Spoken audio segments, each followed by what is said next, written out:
Me chamo Daniel Peçanha, é motivo de enorme satisfação estar participando do Congresso de Construção Civil organizado pela UNB Construção 2020. Eu irei apresentar o artigo intitulado Influência de autoteores de microsílica nas propriedades do concreto no estado fresco e endurecido. Esse trabalho foi desenvolvido por mim, Daniel Peçanha de Queiroz, Ângela Maria Almeida Costa, Pablo Virgulino Freitas, Tiago Neres Alencar, ambos engenheiros civis, e o arquiteto e urbanista Jairon Alves Ribeiro Júnior. Todos nós compomos o mestrado de Engenharia de Infraestrutura e Desenvolvimento Energético da Universidade Federal do Pará, campus Tucuruí. Ao longo da apresentação, nós iremos estar falando aí acerca da introdução, os materiais e métodos utilizados, resultados, discussões e conclusões que obtivemos, os agradecimentos e as referências utilizadas. É de conhecimento de todos que a construção civil é um dos setores que mais geram emprego e renda no mundo. Dada essa proporção, ela utiliza matéria-prima e descarta uma grande quantidade de resíduo. Cerca de 5 a 7% de todo o CO2 lançado na atmosfera é proveniente da fabricação do cimento.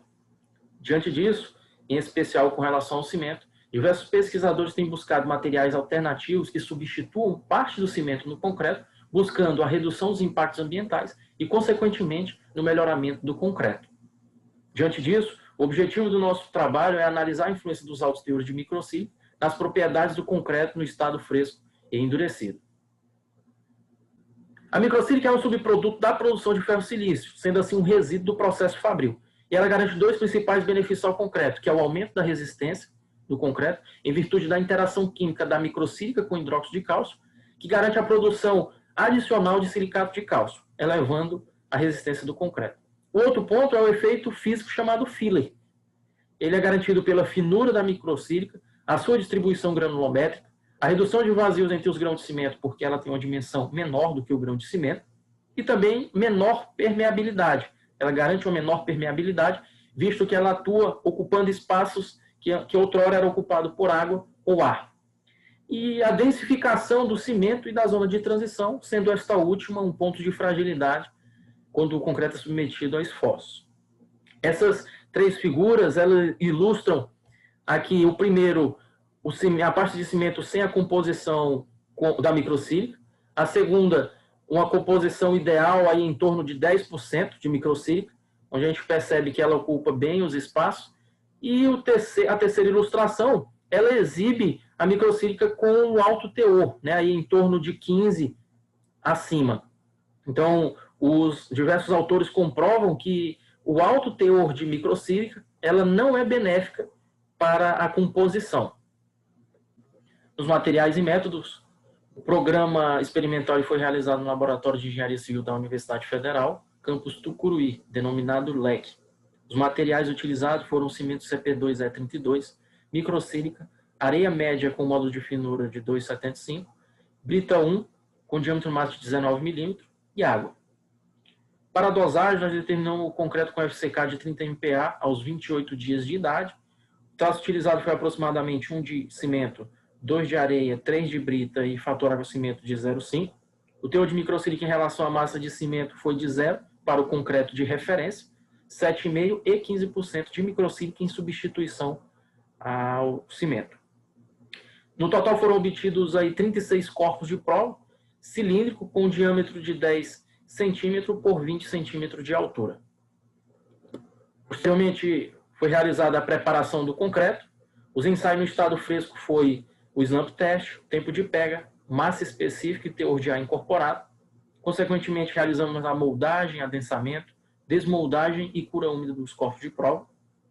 E os ensaios no estado endurecido, com rompimento de 7 a 14 dias, foram respectivamente o de compressão axial, de resistência à compressão, e de compressão diametral, para medir aí a resistência à tração. Posteriormente, realizamos aí os tratamentos dos dados. Aqui à direita, a figura 1 demonstrando os corpos de provas moldados. Os resultados de discussões, gráfico 1, concreto de referência, percebe-se o abatimento ideal esperado no traço. À medida que a inserção de sílica, ele perde parte significativa da sua trabalhabilidade, sendo assim necessário na composição que utilizar de microsílica, está inserindo aditivos plastificantes ou superplastificantes na composição. Quanto ao gráfico 2, determinação do tempo de início e fim de pega, percebe-se que à medida que aumenta o teor de sílica, há uma redução na duração do tempo de pega. Percebe-se aqui, para a composição que tem 15% de sílica, 1 hora e 13, enquanto o de concreto de referência, 2 horas e 8. Então, aí, quase 50 minutos de redução pelo fato de estar utilizando a sílica nesse teor. No gráfico 3, massa específica por traço de concreto, percebe-se que à medida que há um aumento na utilização da sílica, houve uma redução na massa específica do concreto. Isso é justificado pelo fato de que a sílica ela possui uma menor massa específica com relação ao cimento. No gráfico 4, o teor de ar incorporado por traço de concreto, percebe-se que à medida que aumenta o teor de sílica, há uma redução considerável no teor de ar incorporado na composição. Isso justifica porque a sílica, material poroso, ele ocupa o espaço que anteriormente era ocupado pelo ar. Gráfico 6, resistência média aos 7 dias. Resistência à compressão em cor azul. Percebe que o concreto de referência, com relação aos que possuíam o teor de microsílica, ele foi bem mais eficiente. Já na resistência à tração, em cor vermelha, o teor de microsílica de 15%, ele foi bem mais eficiente que os demais, tendo a resistência de 3,7 MPa. Gráfico 7, resistência média aos 14 dias.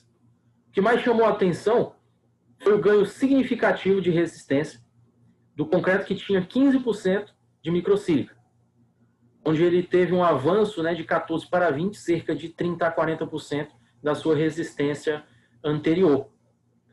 Já o concreto de referência, ele saiu em torno de 18 para 21, não teve um avanço na sua resistência, dada a passagem das suas idades.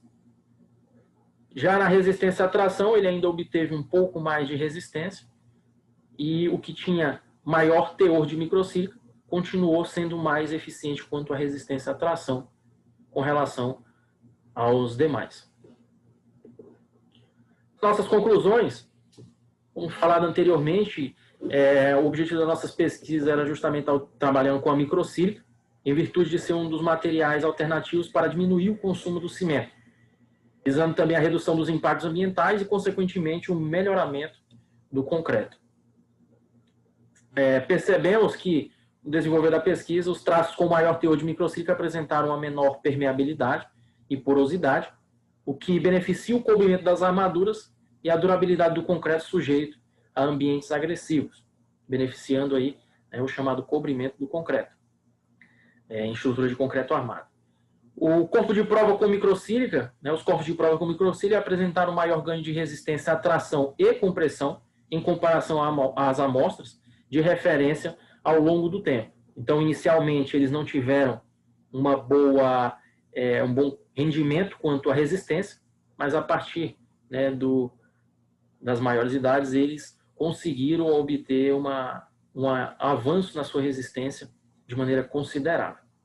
Então, chamando a atenção aqui que, apesar dos resultados promissores de resistência mecânica do concreto com adição mineral, deve-se atentar à sua falta de trabalhabilidade, podendo ocasionar patologias ao longo da vida útil das estruturas. Então, isso aí seria uma das problemáticas de estar utilizando a microsílica, dada a sua finura. Ela, digamos que, prejudica a trabalhabilidade do concreto, sendo aí necessária a utilização de aditivos plastificantes ou superplastificantes para estar melhorando a trabalhabilidade sem a necessidade da inserção maior do que o determinado no fator água-cimento do traço. Os agradecimentos aqui à Universidade Federal de Brasília, que apesar das adversidades e da atual pandemia, conseguiu desenvolver com êxito este congresso.